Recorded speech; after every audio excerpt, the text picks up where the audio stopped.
அனைவருக்கும் வணக்கம். சுப மாரிமுத்து திருப்பூர்லேருந்து இந்த பதிவு உங்களுக்காக. இன்றைக்கு உத்திரட்டாதி நட்சத்திரத்தை பற்றி இன்னைக்கு நான் உங்களுக்கு சொல்ல போகிறேன். அற்புதமான ஒரு சூட்சமத்தை இன்னைக்கு நான் உங்களுக்கு சொல்ல போகிறேன். இந்த உத்திரட்டாதி நட்சத்திரத்தில் ஒருவர் பிறந்தா அவங்க மீன ராசியில் பிறப்பாங்க. ஒரு ஜாதகத்தை நீங்கள் எடுத்து பார்த்தீங்கன்னா மீன ராசியில் பிறப்பாங்க. அவருடைய தாயுடைய கருவறையில் இருந்து தொப்புள் கொடி அறுக்கும் நேரம் அவங்க சனி திசையில பிறப்பாங்க. அப்போ உத்திரட்டாதி நட்சத்திரத்துல ஒருவர் பிரமாதமா அவங்க பிறந்துட்டாங்கன்னா அவங்க வாழ்க்கையில எப்படியெல்லாம் கஷ்டப்படுவாங்க. உத்திரட்டாதி நட்சத்திரக்காரர்களுக்கு பாருங்க, ஒரு தகவலை உத்திரட்டாதி நட்சத்திரக்காரர்கிட்ட சொன்னீங்கன்னா எல்லா இடத்துக்கும் அந்த தகவல் போயிடும். அப்படின்னா பாருங்களேன், அந்த மாதிரி நட்சத்திரம் தான் உத்திரட்டாதி. வாலின்றிய போய் யதார்த்தமா பேசக்கூடிய ஒரே நட்சத்திரம் உத்திரட்டாதி தான். நீங்க அவங்ககிட்ட ஒரு வேலை சொல்லிட்டீங்கன்னா கடைசி வரைக்கும் முடிச்சு கொடுக்க வரைக்கும் அவங்க இருப்பாங்க உத்திரட்டாதி. இந்த உத்திரட்டாதி நட்சத்திரத்துல பெண்கள் பிறந்தாங்கன்னா பாருங்க, அவங்கள எங்கேயாவது ஒரு விசேஷத்துல தேடினீங்கன்னா அவங்க கிச்சன்ல தான் இருப்பாங்க. ஏன்னா உத்திரட்டாதி சமையல் அறை, வர்றவங்களுக்கெல்லாம் பரிமாறுறது, வயிறார சாப்பாடு கொடுக்கறது, அந்த பரிமாறின பொருள் எல்லாம் எடுத்து கொண்டு போய் சுத்தப்படுத்துறது, அவங்களுக்கு அதில் அப்படி ஒரு சந்தோஷம். அதில் வெகுளித்தனமாகவே வாழ்ந்து அவங்களுக்கு என்ன தேவைன்னு அவங்களுக்கு தெரியாமே வாழ்ந்துருவாங்க. வயசு போயிடும். மற்றவங்களுக்கு எல்லாம் ஹெல்பிங் மைண்ட் பண்ணுவாங்க. நிறைய பேருக்கு உதவி செய்வாங்க. இங்கேருந்து 400 கிலோமீட்டர் ராமேஸ்வரம் அப்படின்னா ராமேஸ்வரத்துக்கு போய் நீங்கள் ஒரு முக்கியமான இந்த பொருளை கொண்டு போய் கொடுத்துருவாங்கன்னு சொன்னால் அவ்வளோ தூரமாக அவங்க நினைக்க மாட்டாங்க. கொண்டாங்கன்னு கொண்டு போய் கொடுத்துட்டு வந்துடுவாங்க. அப்போ எவ்வளோ தூரம் விசுவாசமாக இருக்காங்கன்னு பாரு. இந்த நட்சத்திரக்காரர்களுக்கு கொஞ்சம் விவரம் தெரிஞ்சு வாழ்றது ரொம்ப கஷ்டம். ஆனா அவங்க அந்த அளவுக்கு அது இருக்கிறாங்க. ஆனா கொஞ்சம் யதார்த்தமா இருக்கிறது தனக்கு வச்சு தர்மம் பண்ணுங்கிற மாதிரி தனக்கு என்ன தேவையோ அதை தேடிட்டு செய்ய மாட்டாங்க. அவங்களுக்கு அது பிடிக்காது. எல்லாத்துக்கூட டெய்லி நல்லா பேசணும், எல்லாத்துக்கூட கலகலப்பா சிரிக்கணும், யாரோ ஒருத்தர் கூட சும்மா இருந்தா கூட யாரோ ஒருத்தர் கூட பேசினா தான் அவங்களுக்கு அதுல ஒரு நிறைவு. இது அவங்களுக்கு எப்பவுமே அவங்களுடைய ரகசிய பிரச்சனை. இது வாலின்றிய பேசக்கூடியவங்க, வாலின்றிய ஒரு நட்பை உருவாக்கிடுவாங்க. அப்பேற்பட்ட நட்சத்திரம் சனியுடைய திசையில பிறந்ததுனால ஒரு நீதிமானத்தை வாழ்ந்திருக்காங்க, உண்மையா இருப்பாங்க. உத்திரட்டாதி ஏன் நான் கிச்சன்னு சொன்னேன்னா அவங்களுக்கு சமையல் ரொம்ப பிடிக்கும். சமையல் நல்லா டேஸ்டா செய்வாங்க.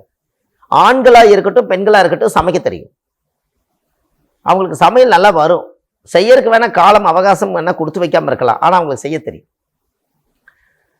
அப்போ இந்த உத்திரட்டாதி நட்சத்திரத்துல பிறந்திருக்கிறவங்க வாழ்க்கையில 12 ராசியில கடைசி ராசியா மீன ராசி.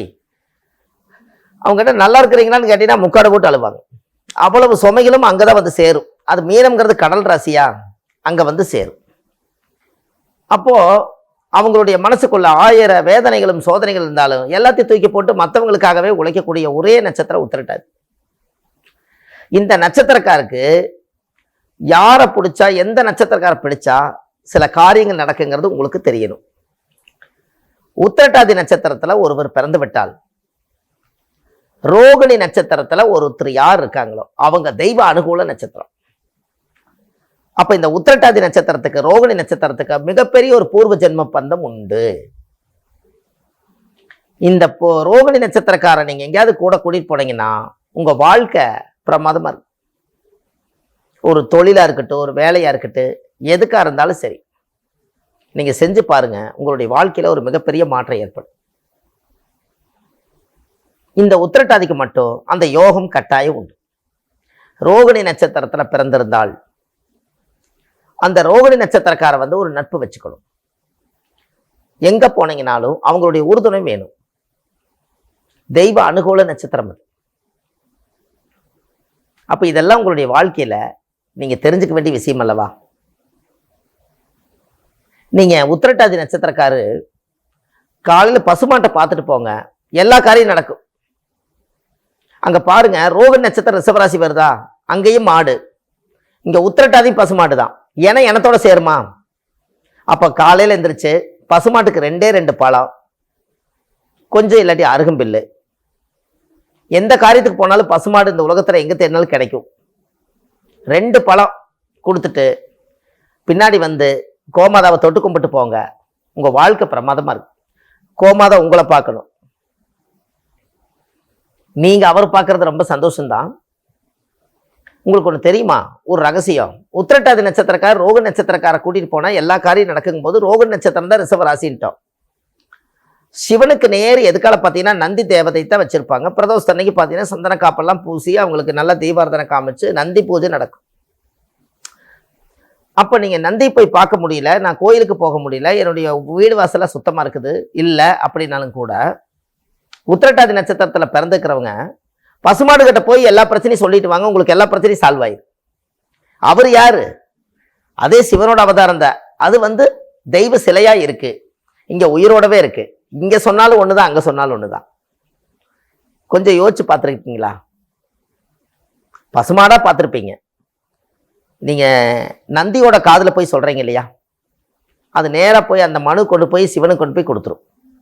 அப்ப இங்க சொன்னா அங்க போகுதுங்கும் போது, சிலை வடிவத்தில் இருக்கக்கூடிய ஆலயத்துக்கு உங்களால போக முடியலன்னா பசுமாடை பார்த்து சொல்லிட்டு வாங்க, நான் உயிரோடு இருக்கிற பசுமாடு கிட்ட போய் சொல்லிட்டு வாங்க, ஆண்டவனே எனக்கு தீராத கடன் இருக்குது, எனக்கு தீர்த்து கொடு. 2 வாழைப்பழம் வச்சு கொடுத்துருவாங்க. ஒரு பசுமாட்டுக்கு தவிடும் புண்ணாக்கு வாங்கி கொடுத்துருவாங்க, அகத்திக்கீரை வாங்கி கொடுத்துருவாங்க. என்ன உங்களுக்கு கை கிடைக்குதோ மாட்டுக்கு தீவனம் வாங்கி கொடுங்க.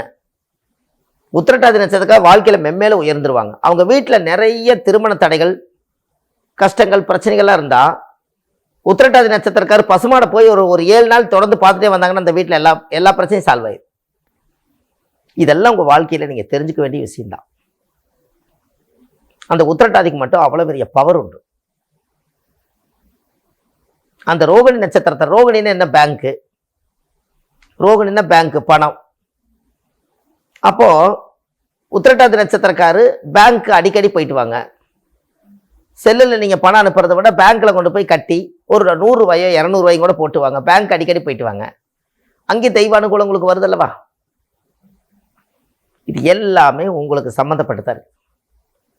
இதெல்லாம் நீங்கள் செய்யும் போது உங்கள் வாழ்க்கையில் இன்னும் நிறைய மாற்றங்கள் ஏற்படும். தெய்வ சக்தி பொல்லாத சக்தி, நம்பிட்டீங்கன்னா அவ்வளோதான். அதனால உத்திரட்டாதி நட்சத்திரக்கார் இதுவரையும் கஷ்டப்பட்டிருந்தாலும் கூட இனிமேல் ரோகிணி நட்சத்திரக்கார் தெய்வ அனுகூலமாக இருக்கிறனால அவங்க பக்கபலமாக இருந்தாலோ, உறுதுணையாக இருந்தாலோ, நட்பு வச்சுக்கிட்டாலோ, தொழிலில் உள்ள கொண்டு வந்துட்டாலோ, அன்னையிலேருந்து தெய்வம் உள்ள வந்தாச்சு, உங்களுக்கு ஒரு கவலையும் இல்லை. எல்லா பிரச்சனையும் அது பார்த்துக்கும். செக் பண்ணி பாருங்க வாழ்க்கையில். சோதிக்க வேண்டாம், நடக்கும், அவ்வளோதான். இதெல்லாம் ஒரு அருமையான கருத்துக்கள். இந்த கருத்துக்கள் எல்லாம் உங்களுக்கு ஒரு பெரிய சொத்துக்கள். இது உங்களுக்கு தெரிஞ்சதுனால தானே இனி அதை தேடுறீங்க. இது தெரியாமலே போயிட்டா எப்படி தேடுவீங்க? ஒவ்வொரு விஷயங்களையும் அந்த காலத்தில் முன்னோர்கள் இதை வகுத்து வச்சிருக்காங்க. அதனால உங்களுக்கு அது ஒரு சிறப்பம்சத்தை கொடுக்கும். இன்னமும் உங்களுடைய வாழ்க்கையில பெரிய பெரிய மாற்றங்கள் ஏற்படும். வள்ளுவர் வாக்குன்னு யூடியூப் சேனல்ல போய் பாருங்க. ஆன்லைன்லேயே நான் ஜாதகம் பார்க்குறேன். நீங்க ஒவ்வொரு கருத்துக்களையும் நீங்க அதில் பார்த்தீங்கனாலே அது முழுசா கிட்டத்தட்ட 1000கணக்கான பதிவுகள் அதில் கொடுத்துருக்கேன். அவ்வளவும் நீங்க தெரிஞ்சு உங்களுடைய வாழ்க்கையில நீங்க ஒரு தெளிவாயிட்டாலே ஒரு மனிதனா இருந்தவங்க ஒரு மகானா மாறினதுக்கு சமமா இருப்பீங்க. அதுல அந்த அளவுக்கு சொத்துக்களும் முத்துக்களும் கருத்துக்களும் அதுல கொடுத்துருக்கேன். அதனால கண்டிப்பா மக்களுக்கு தேவையான விஷயங்கள் அதுல இருக்கு. இதெல்லாம் நீங்க கண்டிப்பா தெரிஞ்சுக்கணும் உங்களுடைய வாழ்க்கையில. அப்ப இத்தனை நாளா உத்திரட்டாதி நட்சத்திரம் தெரியாம இருந்தாலும் கூட இந்த பதிவை உங்களோட போகாம, உங்களுக்கு தெரிஞ்ச உத்திரட்டாதி நட்சத்திரக்கார் கண்டிப்பா யாரோ 1-2 பேராவது இருப்பாங்க, அவங்களுக்கு இதை அனுப்புங்க.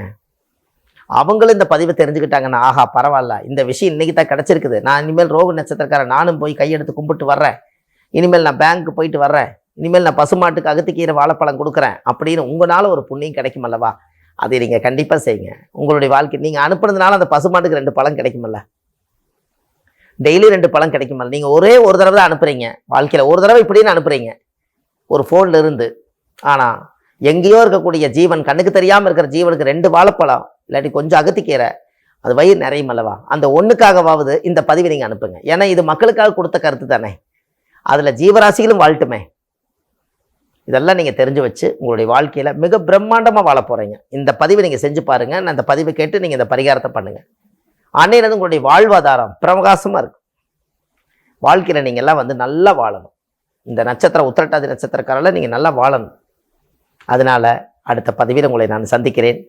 வாழ்வது ஒரு முறை, வாழ்த்தட்டும் தலைமுறை. நன்றி, வணக்கம்.